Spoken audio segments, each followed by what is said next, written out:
Hello, good evening. Thank you so much for joining us. I think we're going to start. There may be a few people who trickle in, but we want to give our speaker as much time as possible. My name's Ike Kong, and I'm the Deputy Director and Chief Curator here, and this is Art Matters. And I'm really delighted to be able to introduce our speaker, who's an old friend from National Gallery, where he still works. I'm not going to tell you how long he's been there. We've decided that our introductions will delete this information from now on. But his title is Chief of the Department of Image Collections at the National Gallery of Art in Washington, D.C. How many people have been to the National Gallery? Okay, so you know what a grand institution that is. It's very impressive. Greg is internationally known for his work in building databases and providing access to art information. Prior to coming to Washington, he was the first professional slide librarian at the Museum of Fine Arts in Houston. Remember what a slide library was? Does anybody remember that? He later developed the Department of Photographic Services and was the senior photograph cataloger at the Cleveland Museum of Art. He is a longtime member of the Art Libraries Society of North America, serving as its president in 2014 to 2015, and he's currently president of FAROS, the International Association of Photo Archives. He's also a serious art historian, and this is one of the things that makes him so special. His research focuses on the work of Roderick Fletcher Mead, an artist, William Stanley Hayter's influential printmaking collaborative Atelier 17 that was active in Paris before and after the Second World War. And he's written and lectured extensively on Mead. I'm sad to say that we have no works by Mead in our collection. We did check, so maybe someone will contribute one. He's currently working on a history of George Martin Richter and the story of his archive and how it came to the National Gallery of Art. Greg got his undergraduate degree at St. Louis University and has pursued graduate work at George Washington University, Case Western University, as well as art information courses at the University of Texas and King's College, University of London.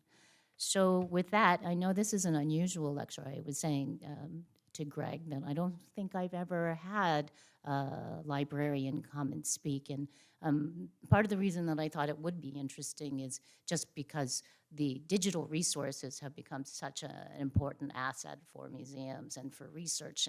And Greg has been there for the whole transition into the digital world.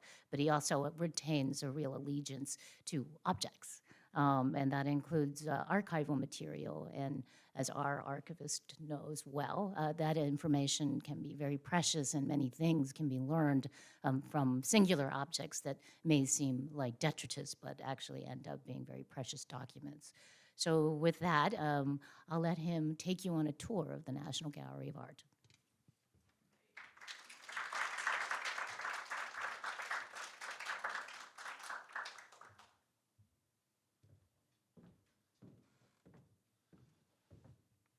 Good afternoon, good evening, sorry. Still getting used to the time difference. Thanks, Ike, for that warm introduction. It was very kind of you.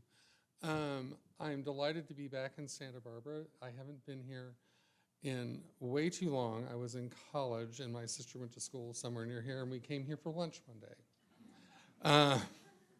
That's about it, but of course, my parents thought I was going to get over this art thing. And we didn't come to the museum, and I don't believe we went to the mission, so that's one of the things I'm correcting to this trip. Let's see if yay. So I'm glad to hear that so many of you, I tried turning around to see sort of how many of you have been to the National Gallery, but I'm going to try and place it for you. Obviously, right here we have the West Building. This photograph was taken during the pandemic when the East Building, which is over there, I forget I have a pointer, East Building's over there, was closed for renovation. And in the corner right here, you see the melon fountain. I will talk about that briefly later on.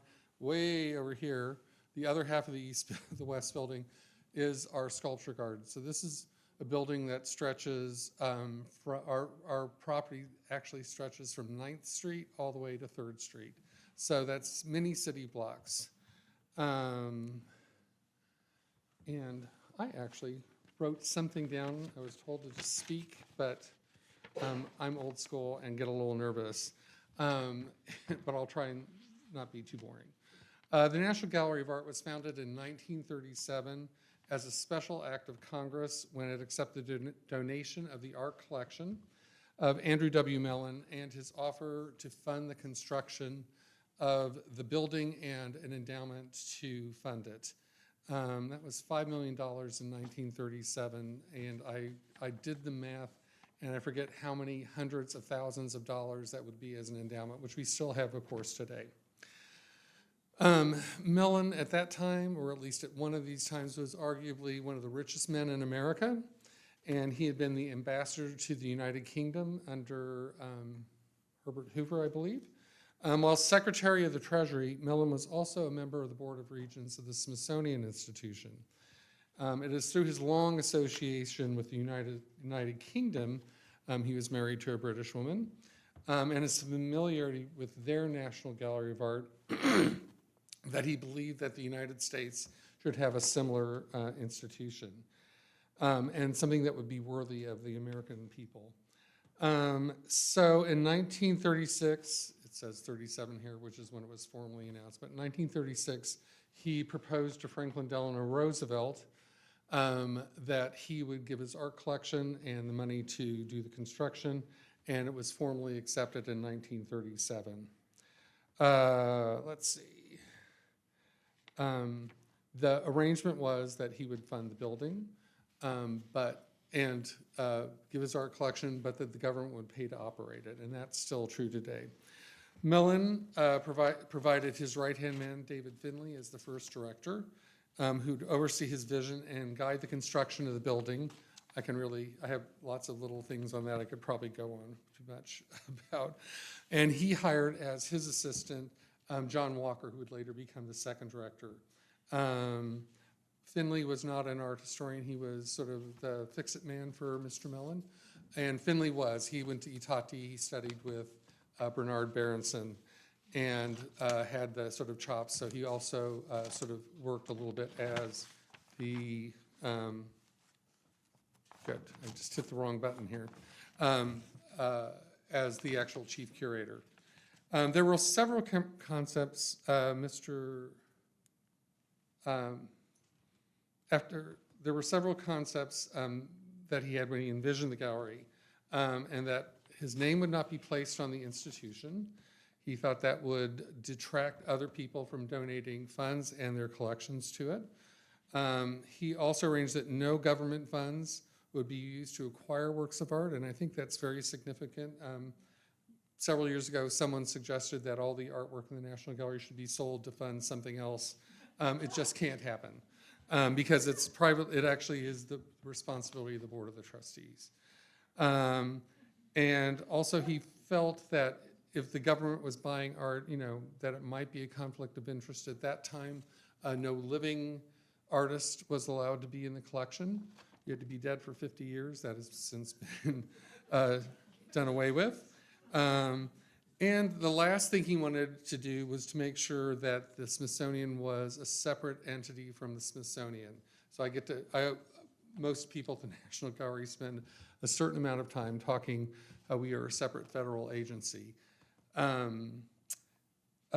So in the early 20th century, the Smithsonian had organized, this is just a little bit, had organized its art collection into the National Gallery of Art. Mellon wanted this name for his institution, so that happened. The Smithsonian changed it to the National Collection of Fine Arts. National Gallery was formally established as a separate entity, and the National Collection of Fine Arts is now what the Smithsonian American Art Museum is today. So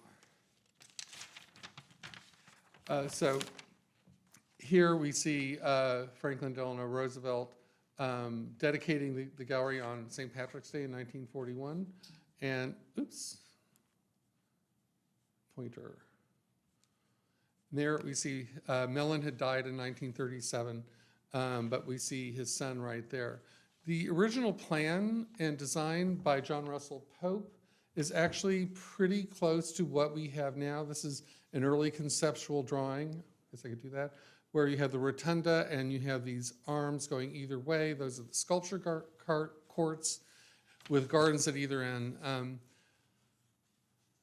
Pope believed that if after you look at art for a certain point, you sort of develop a sort of blindness. Anyone who's been to a large museum, at a certain point, you just can't look anymore. And there were these gardens that he believed you'd sit, you'd rest, and those are sort of, well, I guess it's better over here. You can sort of see over in that section. This is not exactly how it was built, although the massings down below in this structure here are pretty close to what this original concept is. I wanted to talk a little bit about the founders of the National Gallery of Art. Mellon was, of course, when he said he was donating his collection, one of the things that he was most noted for is that he bought 21 paintings from the Hermitage Museum in the 20s. After the Russian Revolution, the Russians needed hard capital, and so they started selling art from the collection of the Hermitage. And he was one of the people who bought some of the best works. Arguably, Van Eyck's Annunciation is one of the key works there. I mean, there's just too many to say. This is my personal favorite, the Alba Madonna. And then he had also started to collect other works of art. He bought the entire Dreyfus collection of sculpture, mostly Italian Renaissance. Some other paintings like this, the Hans Holbein of Edward VI. But to show that his taste was much broader, he also bought a very fine Albert Pinkham Rider of Siegfried and the Rhine Maidens. So the gallery opened on the 17th. It was a little spare. Not all these photos are from that early point. This one at the far end, that was pretty much the installation at that time. Other collections had come in to sort of bolster that, including the Crest collection that we see in the center photo. But this was the installation of the American galleries, and you can see lots of closed doors because there just wasn't a lot of art. I think this is where, those of you who've been here, this is where the Voyage of Life is, the Thomas Cole series. There are 4 paintings that go on this wall in this octagon. Some of the other collections that came through at that time were from people who were also considered founders.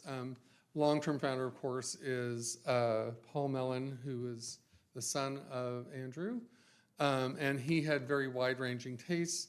He loved British art. He loved British sporting art. So we have the wonderful Stubbs, one of his favorite paintings, the Manet Plum Brandy, which is an amazing painting. And if you ever come to visit me, and I'm going to invite you at the end of this talk, I can show you some great pictures of the memorial exhibition of Manet, where these 2 paintings from the Mellon collection happen to coincidentally be hanging side by side. You're about to be signed out. I'm wondering why this is. We're going to hit close and hope that that will do it. There we go. So, but again, another person who had great breadth of taste. Mellon's actual favorite painting is this Cezanne, the boy in the red waistcoat. But he had massive collections of American art, especially Winslow Homer. But he also collected some very interesting contemporary art, including the surrealist picture by René Magritte. Paul Mellon's sister, Andrew's daughter, Elsa Mellon Bruce, was also a big collector. Her internal claim to fame, and this is something that no longer exists, there were these galleries that were called small French paintings. And that's what she liked. She liked these very small, intimate paintings that you could hang in your living room. And those are now dispersed more widely throughout the 19th century galleries. But some of the major works that she collected is this, of course, and Ike is going to kill me, the Artist Garden at Vituille. Close enough for government work? Yeah, okay. And then, of course, this great Goya. Because Millen had not put his name on that gallery, his idea was to attract other people to give. So he, the board courted many collectors. In this case, these are the Philadelphia transit magnate, Peter Widener, who had amassed an amazing collection that was later dispersed by his son Joseph. They built an amazing structure that was abandoned until just last year called Laurelton Hall, where there was a gallery that is probably as long as the mirrored hall in Versailles, that was hung salon style with masterpieces. One of the key works in there, of course, was Rembrandt's The Mill. That was the favorite painting of Paul Millen that was not his own. And of course, you know, one of the great Vermeers that we have, the Feast of the Gods by Bellini and Titian, and El Greco. I mean, it was just a treasure trove.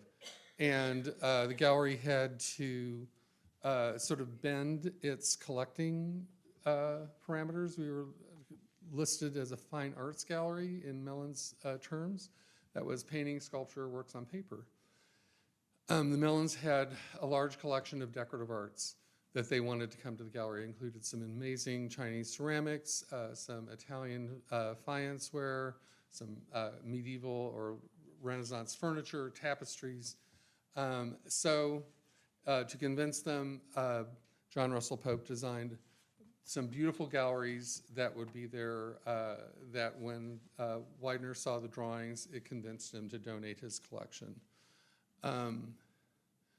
The other major collection that started to be brought into the gallery was that of Samuel H. Kress. Kress was another Pennsylvanian, was a five and dime magnate. I don't think he had a store here in Santa Barbara, but he had them all across the United States.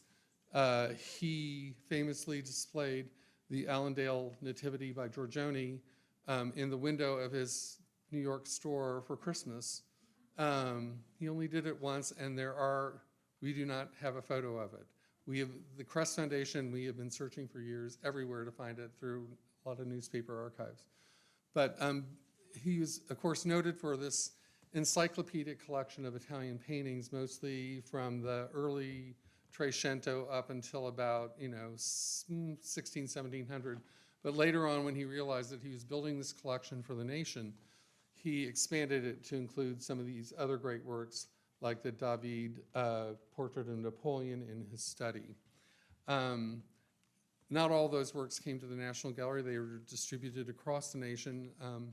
There are some at the Seattle Art Museum, at the El Paso Museum of Art. That was my first exposure to the Kress collection, at the Philbrook Museum in Tulsa, as well as Houston. It was all over the country where there were Kress stores. It was his way of giving back to the community. The fourth Pennsylvanian who figures large in the collecting focus of the National Gallery is Lessing Rosenwald. And with him, it was his works on paper. He was the Sears Roebuck heir, and he had this passion for printmaking and collected over 200,000 prints in his lifetime, which has grown, thanks to his endowment, much larger. It is the only part of the collection that we are allowed to de-accession. When the gallery accessions a work of art, we do not de-accession. It's always there permanently, so you're very selective about what we collect. But Rosenwald, as a print collector, knew that you need to trade. You need to get better impressions of things, so he wanted to make sure that it had that we had that freedom to do that. One of the last big collections that came in that we would consider as a founding collection was that of Chester Dale. Chester Dale was a New York financier. He and his wife Maud early on. Sadly, she died fairly early in their collecting career. He started out with the typical kind of collections that people at that time would have done, which was, some Barbizon paintings. It wasn't all very good. Some American paintings, she was the one who had the great eye, and then after that, she developed his eye as well, and he started collecting these major works of art. Probably one of the most, at least in the early days, and they do it by postcard sales, the most popular painting is The Girl with the Watering Can. That was the work of art that people wanted all the time. One of my personal favorites out of the Dale collection is The Old Musician. And of course, and again, breadth in the collection, major Picassos out of that. The family of Saltimbanque, is truly one of the masterpieces by early Picasso. And then, of course, he also collected a lot of American art, and so George Bellows is both members of this club, still, just a very different painting for what we normally get, had received at that point. At the beginning of the formation of the National Gallery, of course, books always come into any kind of art institution. And the library was sort of formally organized in 1941 at the same time that the building was opened, mostly to serve the curatorial staff and other museum professionals in the Washington region, but it was always open to the public. It was a very small collection, and it is, in those of you who've been in DC any time and maybe have gone to a lecture series that was not in the East Building, it was in the West Building auditorium. And I can tell you these tables are in my stacks right now. I wish I still had the chairs. We have horrible chairs from the 50s that don't slide under. But this is nice. You can sort of see it was a very small collection. At the same time, there was a picture collection, a very small picture collection. I don't seem to be using this at all. Just hold it for security. The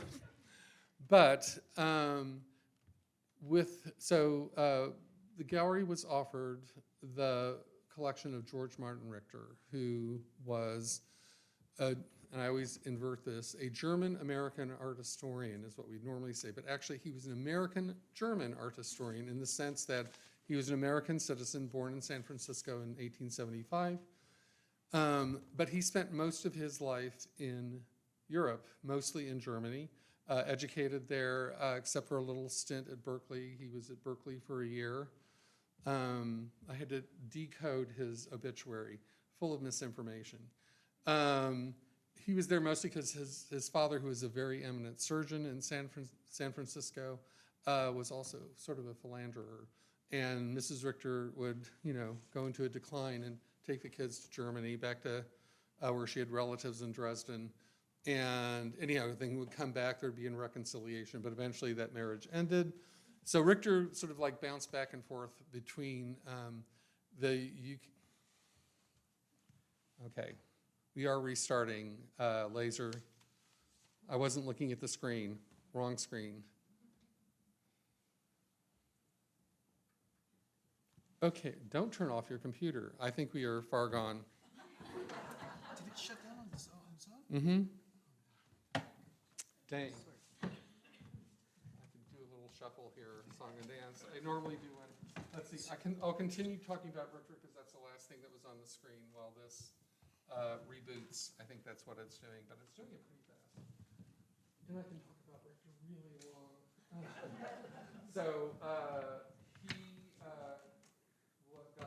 was a big friend of Thomas Mann.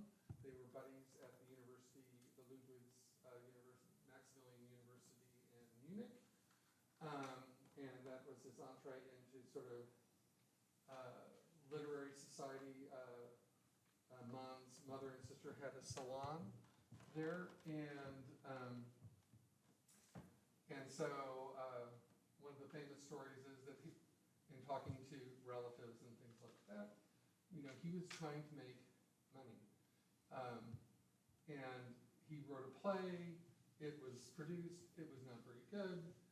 He tried writing another one. It was even worse. I read it. My German is horrible, but I read it and it was like, and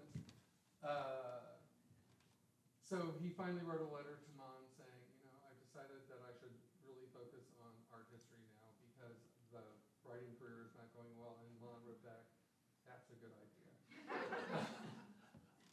So, that's okay. As I say, I'm just stretching out a little bit. So he became an art historian, got his PhD in 1907, his dissertation published in 1908, all very boring, on a very minor German Renaissance painter named Melchior Feslin. But it was started at that time he began amassing a photo collection. And he worked in publishing and in an auction house in Munich. And at a certain point, he decided, sort of with the rise of fascism, that he couldn't stay in Germany any longer. He was a Lutheran, and his wife was also, I'm assuming, a Lutheran too.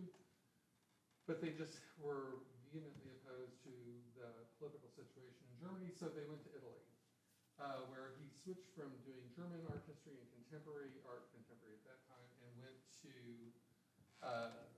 work on Italian Renaissance art. He became noted as a scholar of Giorgione, and then with the rise of fascism in Italy, he sort of went away again, and he went to England, where he was a successful art dealer, critic, scholar, and then at the outbreak of the Second World War, 2 days after war was declared in Europe, he was on a boat with his wife and his library, and he took it to the United States. That's about it. Yeah, great. Thank you, thank you. Now back to our regularly scheduled program. Thank you, Laser. There we go. So he tried selling his collection, his library, and his photo archive, which was about 60,000 photographs, to the National Gallery of Art. I'm going to shorthand this now that I've started this story. Mellon's, Finley and John Walker was like, I'm just reading the archival material, said, this would be a great donation, but we were not paying $50,000. It was about $900,000 in today's money for this. They were trying to build a building, get the collections all brought in. They just didn't have time for this. And of course, Richter he had no money basically. He was trying to make things work, kept offering, oh, well, I could come in as your curator of this and I could do this. And they started raising the price and there was nothing to do with this. He had a heart condition and he died. He was there at the opening of the National Gallery of Art because he was this noted scholar of Giorgione. And of Italian Renaissance art in general. So his wife's cousin was Hilla Ribai, who was the director of the Museum of Non-Objective Art, which today is the Guggenheim Museum in New York. And she was influential in getting Guggenheim to give the money to purchase the collection, which gave his widow, Richter's widow, some time to sort of regroup. So the collection arrived on August 4th, 1943. And so here you see a typical box. I should have done Giorgione, but I for some reason did Palma. And you can see that there is this little stamp here that was stamped on the back of the photos by gallery staff to sort of say where they were in his scheme so that it could be reconstituted. That is certainly not going to happen.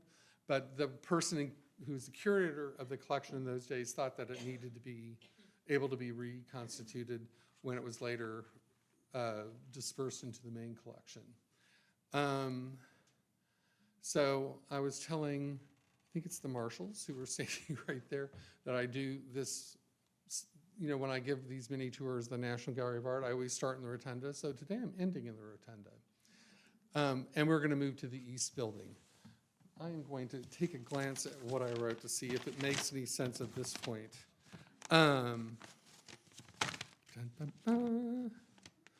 So, in the 1960s, we were just about to get a new director, Carter Brown, who was the third director. I think that was about 1962.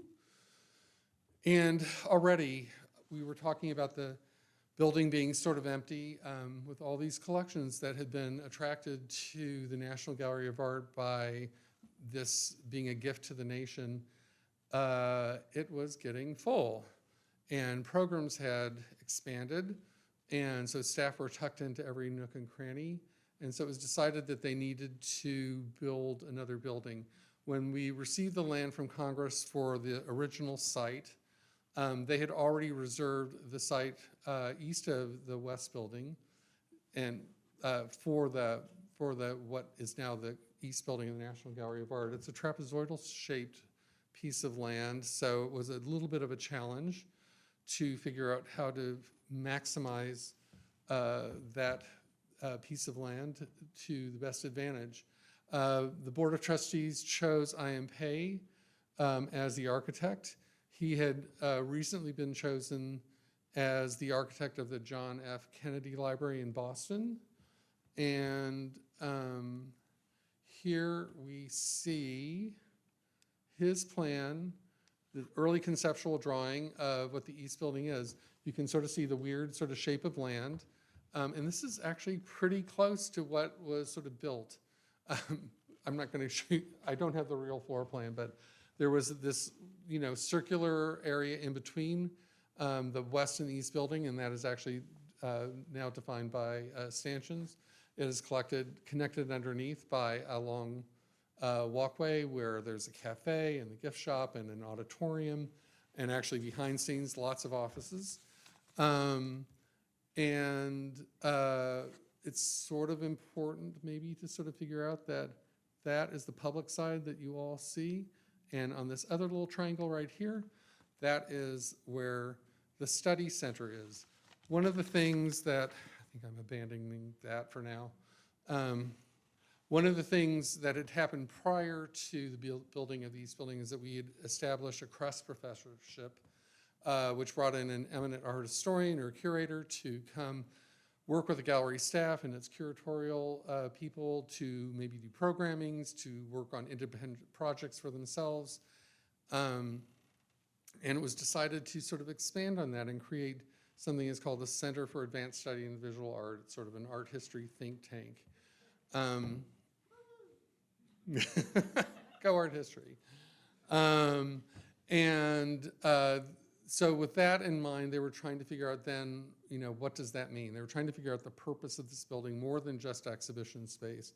So that little square, that little triangle right there was conceived as the study center so that CASVA would have its offices on the 4th floor. The curatorial offices were surrounding them, and they embedded certain of the CASVA fellows into curatorial areas so that there would be this natural exchange of ideas. In that triangle would be a major research library.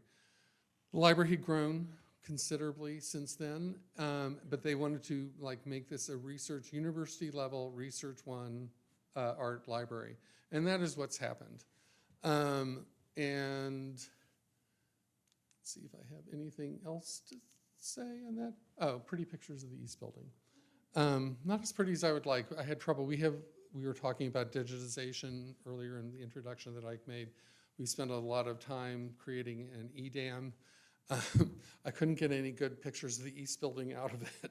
So I actually took these pictures from my own database.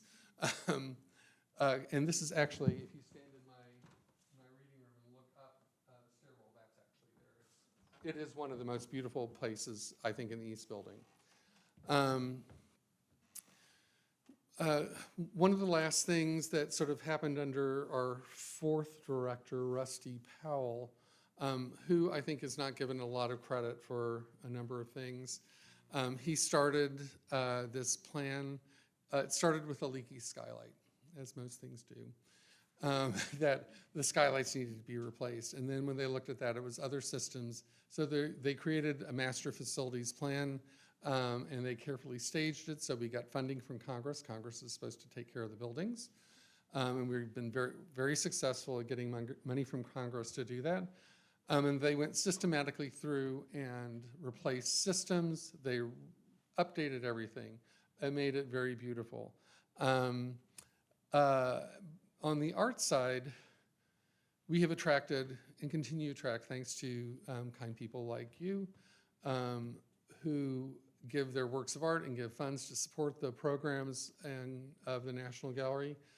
There was an art museum called the Corcoran Gallery of Art. It's founded in 1869 by William Wilson Corcoran, who amassed this amazing collection of art. In the 1950s, it was sort of changed to focus mostly on American art, and they got rid of other parts of the collection. They sold it off, which is because they needed the money.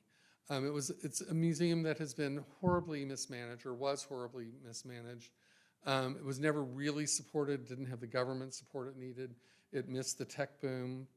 You know, the tech boom was there, and they started adding tech people to their board, and then they lost their money. So it's sort of sad. So about 2013, there were talks between George Washington University, the National Gallery, and the Corcoran trustees to decide what to do. And the idea was that they were going to have to close the Corcoran and its School of Art, which was very successful. So what has happened now is the Corcoran Gallery's collection was donated in more or less in full to the National Gallery of Art. We selected what we wanted out of there that would complement our own collection and fill in gaps where we didn't have certain things. The art school was, and the building, the Corcoran building, was given to George Washington University with the idea that they would completely renovate it, which has now happened, and they've expanded the art program into it. The other works of art that were not accepted by the National Gallery were distributed to area museums. So the big beneficiaries of that are the American Universities Museum, George Washington University, but it has gone out a few other places. The local tie into that would be the Clark collection, William Clark's collection. His daughter, Huguette Clark, I think had a house here, Bello Sugardo. I think I mangled that too. And she, for years, though, had written a check to help underwrite the deficit at the Corcoran, but after she died, that money was not there, and they were given a painting, which I think was later sold. Don't know the true story of that. I should have looked that up before I got here. I apologize. But what has happened, at least from the gallery, from my perspective at the gallery, is that we received their amazing American art collection. So we saw the great Church of Niagara, and then this Morse of the House of Representatives, great to have in DC. And of course, Hiram Power's important Greek slave, one of 6 copies.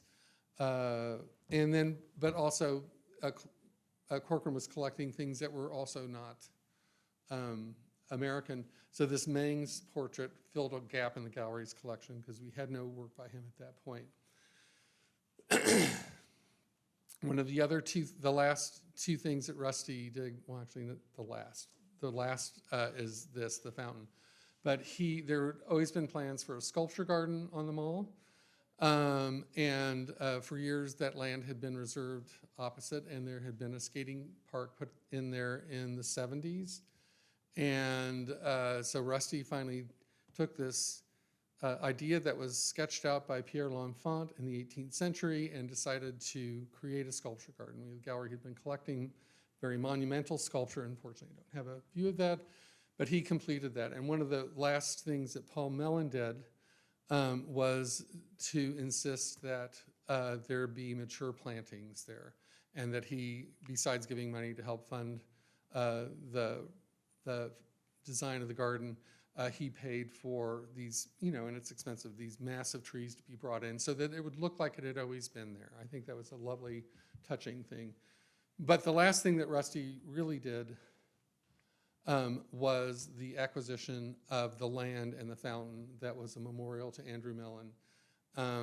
This is probably the largest, we think, piece of cast bronze, this basin right here. It was owned by the property was managed by the U.S. Park Service, who had sort of let it lapse. I think for at least 8 years, the fountain had not operated at all. I apologize. Let's get back up there. So we restored it, replaced the mechanics of the pump so that the water shoots out. I drive out pass there every day. It makes me very happy. Love a fountain. There are great zodiological signs around the basin here. It is truly an amazing work of art that was given to the gallery in 1952 by the Friends of Mellon to celebrate his contributions to the American people.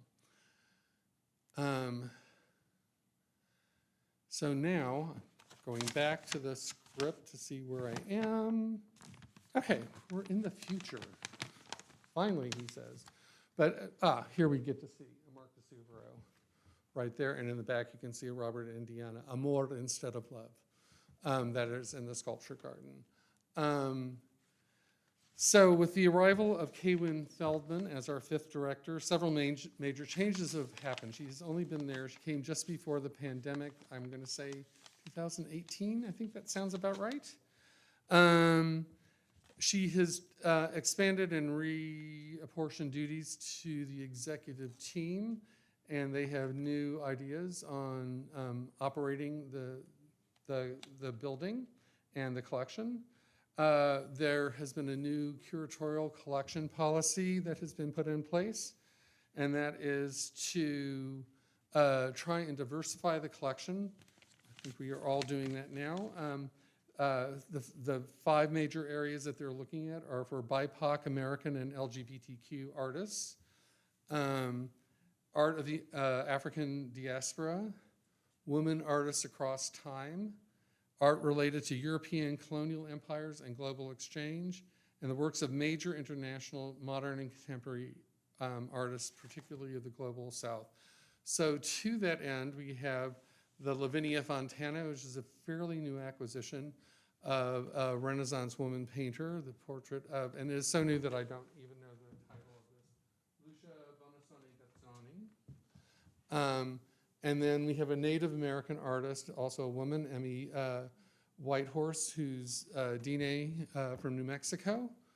We have Dred Scott, great photo riff on the posters that were used in the civil rights movement saying, I am a man. So he's flipped that and saying, I am not a man. This was also done by Glenn Ligon as a painting, but not with the knot, but he did a reproduction of that work as I am a man. And then this is a very new acquisition that it's an artist I really love, Remedios Faro, The Bankers in Action. But when I say new, I mean, we're talking, I think, 6 months. I haven't even seen it yet. And I try and see everything really quickly. Oops. So now I am going to, finally, for those of you who want to know a little bit more about the National Gallery of Art Library, talk to you about that. I think I'm done with this, yay. So the National Gallery of Art Library started, as you saw, in that sort of little pokey collection in the West Building. Now we are the heart of the East Building Study Center. This is the atrium right here. Our recently retired librarian, giving him a little plug, like he's going to be listening in on me, I hope, unless he's back there somewhere.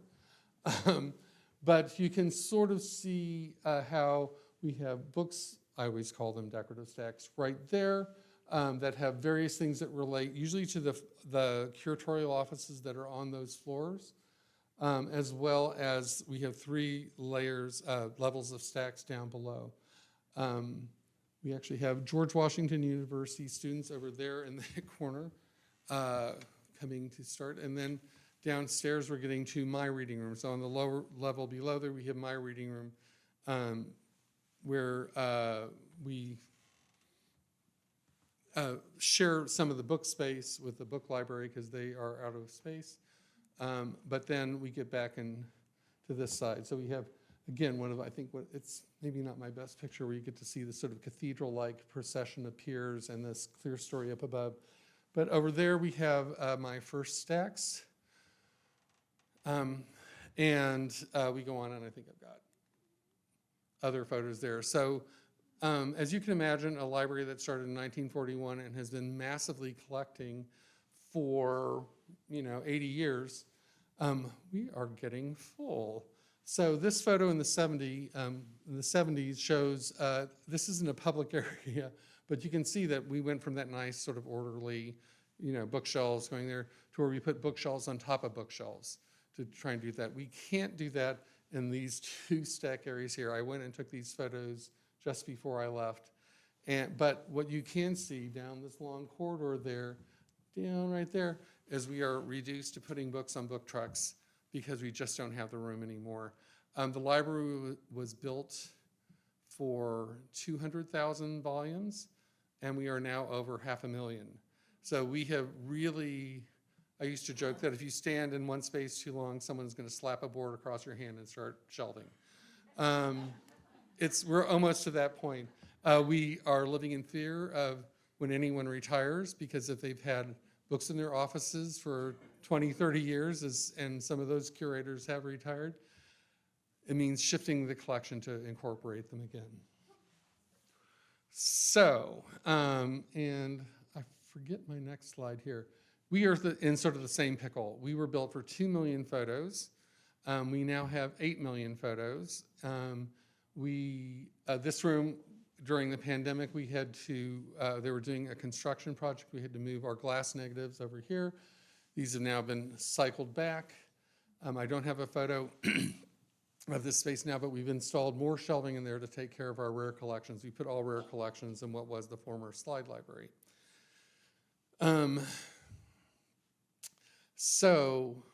Okay, these are just pretty pictures at the end. So what is happening is that this master facilities plan has sort of been, I'm using the word abandoned, which is sort of true. But what they've done is started a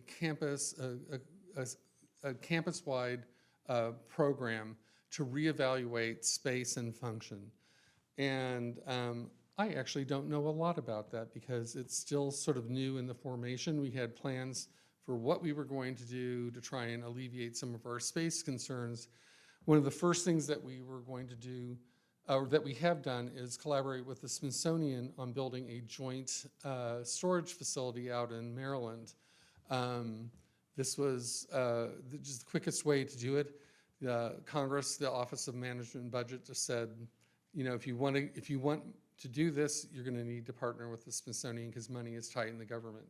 So we're doing that, and this is going to give us an amazing amount of space that we will be able to move our art collection out of rented storage space that's off-site and put it into one place where we can control it. And then there's a floor that was designated for non-accession material, that is library and archives material, because that was going to give us the swing space we needed to renovate that other little triangle that is the study center. The problem being that to do that, the library has to move out entirely. They can't do it without moving it. And they could do it in sections, but one section has to be done, moved off-site for the entire 3 or 4 year period, and that is my library. So I'm not entirely thrilled with that, but it is a necessary evil. So that is sort of where we are as far as library space, but what we have done, and again, these are just pretty pictures from the collection, and I'm just going to gloss over them. Things that are in my library, I was going to talk more about the photographic archives, but I think I took that all up with Richter, and see various things that I love, which are artist portraits. Don't get me started. They're so much fun. Everyone always wants to know what artists are doing. They want to see their studios and things like this. So this is a big collecting focus of mine. One of the things you may not know is that my collection, which focuses a lot on photography, has massive print collections as well. Big collections that were transferred from the Library of Congress. But then we have like these Dutch portrait prints that came from the collectors Peter and Evelyn Krauss in New York. And then the Liechtenstein Foundation distributed the collection of the photographers Schunk and Kender to 5 museums, the National Gallery, the Getty, the Pompidou, the Museum of Modern Art in New York, and I'm drawing a blank on the 5th. It'll come to me, just like the name did earlier this afternoon. We got the section devoted to Christo and Jean-Claude, mainly because our print collections, our print and drawing collections, are probably one of the finest representations of their entire output. And so this is great documentary work showing how they came up with the process. Here they are doing Valley Curtain. I did the artist portrait because I just sort of love them. We have a great portrait of Jean-Claude when they were doing the wrapped coastline in Australia, and she's there in a little, little 60s mini skirt and go-go boots, trying to lay the cloth around it. It's really adorable. So one of the ways my collection is used, and I did not do this work, so I want to give props to Molly Kunstner, who is my Northern and Central European specialist. But it came sort of sideways in my love of artist portraits. So we visited the photographer Lyda Moser and was trying to acquire some photos she had of these artists that she took in New York in the 50s, 60s, 70s. She was the studio assistant to, God,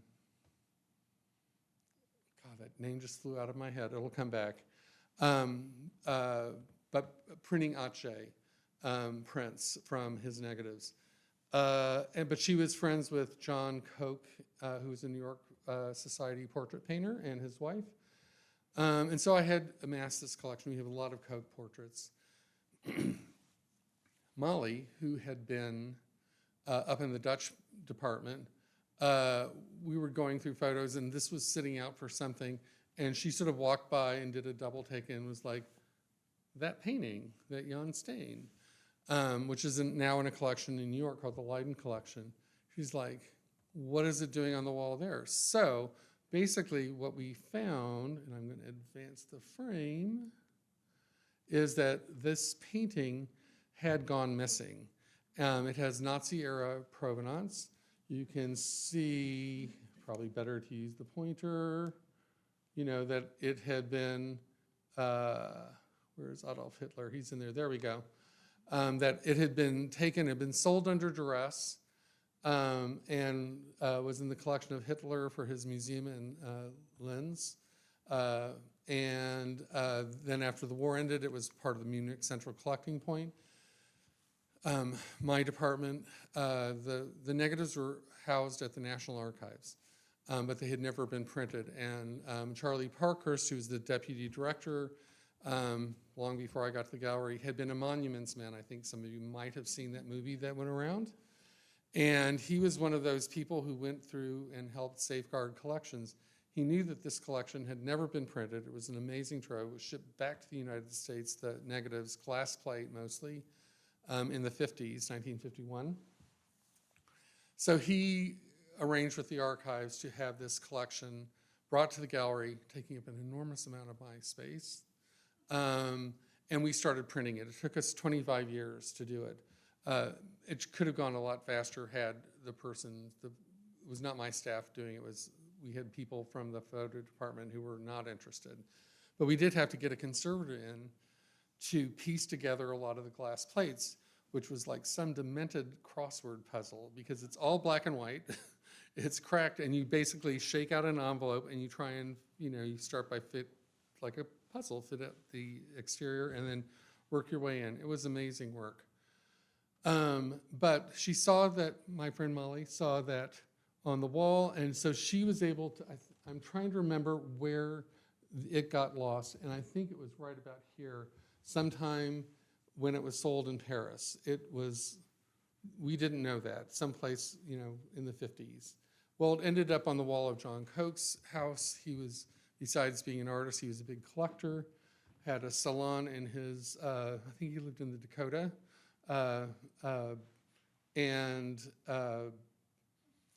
was just there. And then later on, it sort of like surfaced. And then the collectors who have formed the Leiden collection had purchased this, but there was this gap. And nowadays, people really don't like gaps of works of art that are happening in the 40s. So we were able to fill that in for them, and it was really great for them. They knew that about this time when they got it, that it was there. We could get it sort of there, but it makes it much safer to know that your painting is not going to need to be restituted to a family. So that's our one little thing that we do with our collections. We help people with their provenance. We do a lot of research, and of course, we're working on, identifying processes in some of these prints and in these photographs. My collection is not, 8 million photos. Maybe 500,000 of them are rare prints. It's sort of a gray area between us and the Department of Photographs of some of the things that we collect that would be considered art in any other museum, but we think they have research potential. And of course, we are digitizing like mad. Yuri Long, our special collections librarian, is also in charge of doing a lot of our digital work, which brings us to a lot of things that are going on now. As we speak, being loaded into crates in Chantilly, Virginia, are the slides of the Fuhrer Project. The Fuhrer Project was something that began in 1943 with the Allied bombing of Hamburg, that Hitler believed that the war may not be going in his favor, and he wanted to protect the German patrimony. So he had this group of photographers come and go document non-movable art. Like a lot of things in the United States and in Europe, art was moved to try and safeguard it. But you can't move a building and you can't move a fresco.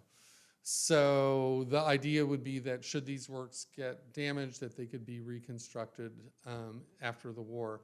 And indeed, that entire building had to be completely rebuilt. This fresco actually managed to not get damaged very much, this Tiepolo in Würzburg. So one of the future things that I think is the hallmark of every art and cultural institution is collaboration.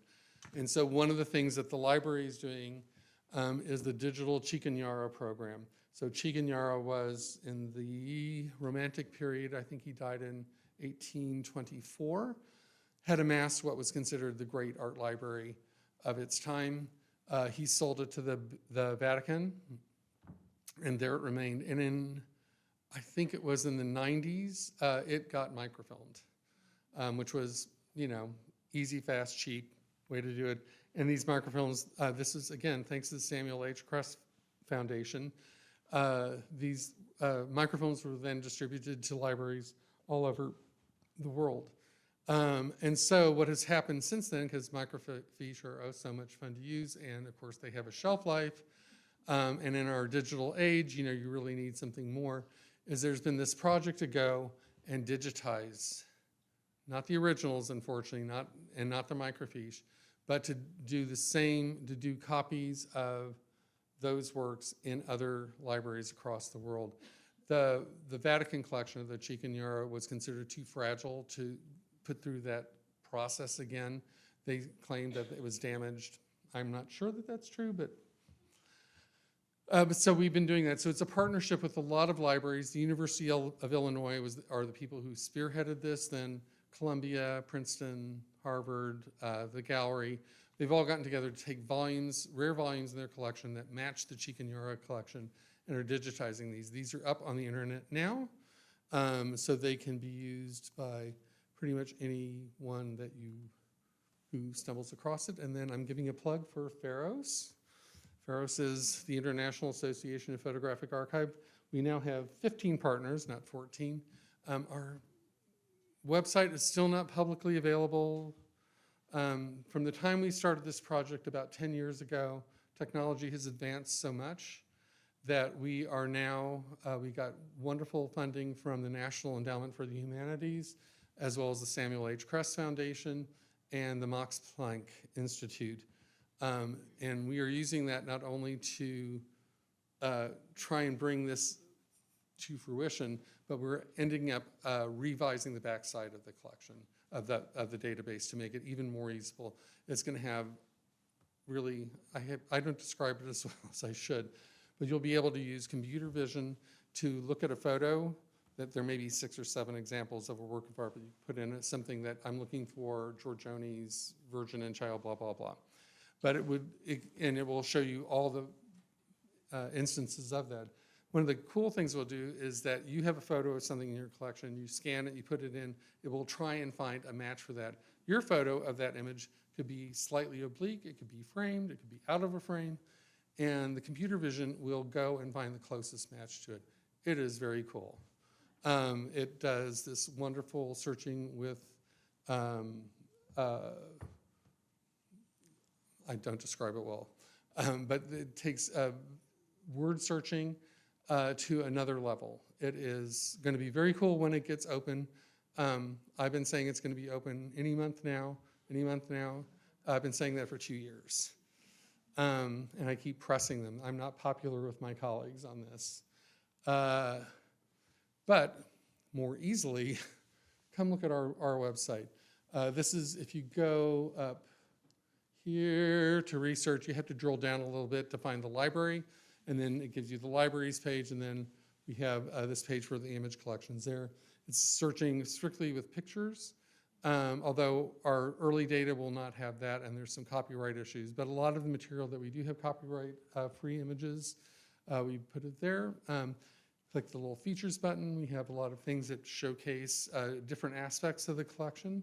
And I think it would be very good to look at right there. And I know I've gone way over time, and I apologize. See, if I had written this all out, I would have been more succinct. But that's my email address. Please feel free to email me. Or if you forget that, you can find us at image-collections@nga.gov. Please do come and visit the National Gallery of Art. If you do come, it's a small audience. I'd be actually happy to take you through the building itself, or more importantly, I would love to take you through the library and show you the real amazing riches that we have. Thank you very much for your time.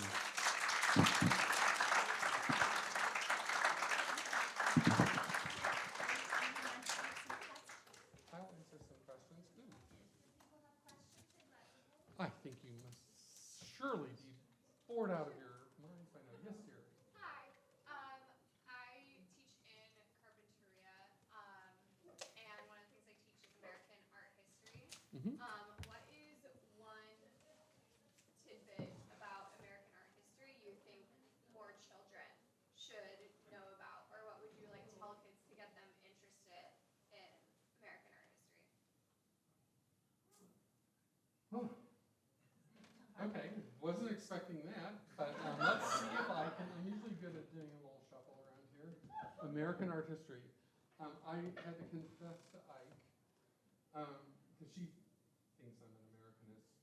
My background is in Raphael, so I'm Raphael drawings.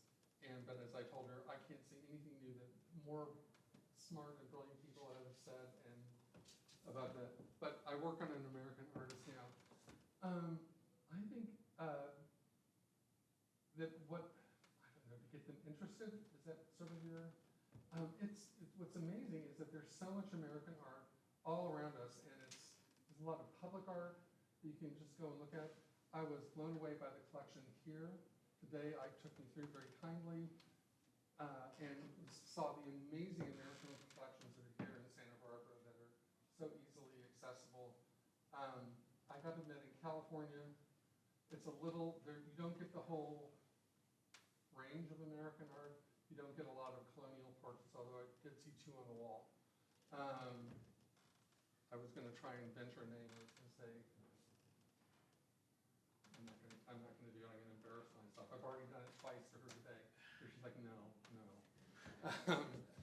But I don't know. When I go through the gallery, and I will say the Corcoran Gallery, we had a great American collection, but the addition of the Corcoran paintings really did help. And a lot of that material is available digitally online for teacher sources. So, a little out of my wheelhouse. I don't know. I always take children and I go and take them usually to the portrait of George Washington and his family, which has so many great stories behind it. You can talk about African Americans because his manservant is pictured in the painting over there, and of course it's just the Washington family. Now we of course know who the servant was, but there's a map in front of them, and he sort of, Martha Span is pointing there. It happens to be the spot where the National Gallery now stands on L'Enfant's plan. You can look at American art in so many different ways and make it approachable to your audience. And if that's school children, you try and tell the broader story of American art. And if it's older really, I'm not gonna say stump me, but caught me off guard. Yes. I always wonder with libraries now, so many physical objects, how does that get used? Now researchers are so used to just bringing the computers, do people really go into stacks or ask you to find physical objects anymore? Oh, sure. I always tell people, this is not a popular idea with administrators, is that it is not all online. Having to tell students when they come, it's not all online. You really do have to come and do the research. You have to go into the archives and do the work. In the fullness of time, it'll be like Star Trek, and you say, computer, show me a picture of, the Mona Lisa, and it pops up on a screen. That will happen one day. It's not going to happen maybe in these young people's lifetimes, I don't know. But we're getting there. We are getting there. There's a major push to digitize, but there was a program to digitize a lot of books that they were sort of not carrying, and I'm trying to remember what it was called. They sort of, this happened a lot during the pandemic, where they just digitized books and put them online. Well, now they're being sued for copyright infringement, and they indeed were just ignoring copyright. I keep saying, I've said this for longer than I keep getting corrected by God, that copyright, as you know, is going to go away. And it just doesn't keep happening. It just keeps, it's interesting. What did they say? Mickey Mouse, the early versions of Mickey Mouse have now finally fallen out of copyright restriction. It's going to take a while, but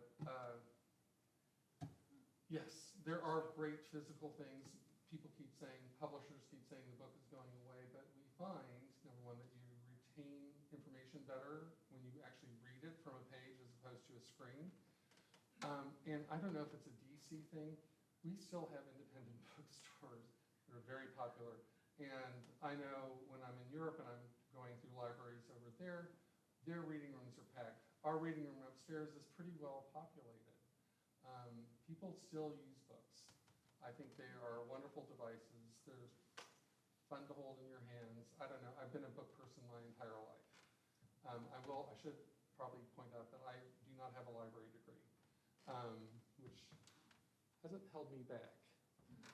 But it does, I spent so much time working in libraries my entire life, even starting like in the 3rd grade helping in the library. So I do think that the physical object still has a lot of value. A lot of ebooks are being produced that are that have a print component. The problem is you have to license those. I will tell you that digital material is about 5 times more expensive to maintain than an analog object.